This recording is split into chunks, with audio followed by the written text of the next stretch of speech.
The trial of Ghislaine Maxwell has started in New York, with the prosecution saying that the former girlfriend of the convicted sex offender Jeffrey Epstein preyed on vulnerable young girls, manipulated them and served them up to be sexually abused.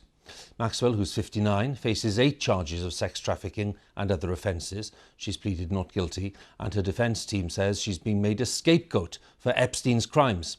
The disgraced financier took his own life while in jail back in 2019. From New York, our correspondent Nada Tawfik reports.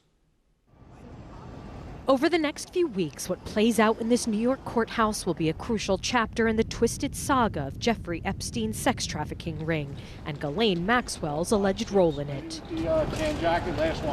As her highly awaited trial began, the world's eyes were trained on what the evidence presented here would reveal. And so too were Epstein's accusers. Some arrived to show solidarity with the alleged victims.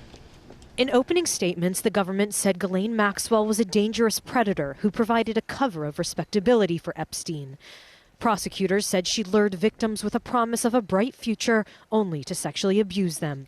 Her defense attorney told the jury she was a convenient stand-in for Epstein and that the government would not be able to prove their case. He said the accusers' memories were corrupted and influenced by a desire for a big jackpot of money.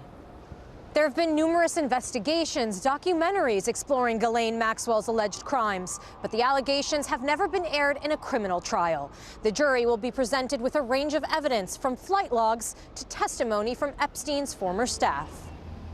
The 4 underage girls in the indictment, now grown women, are expected to take the stand, and other accusers from around the country could testify too, those with stories similar to Teresa Helm. According to her, she thought she had landed a job as a professional masseuse, but instead walked right into a nightmare. I thought that her and I were making these connections, and she did her role, played her role beautifully. She was masterful at it. I walked myself to a predator's home. Ghislaine Maxwell's brother Ian says at least one sibling will be present every day of the trial to support her. It is impossible for me to think that she would have been engaged in these really horrendous charges. If convicted, she faces up to 80 years in prison. Nada Tawfik, BBC News, New York.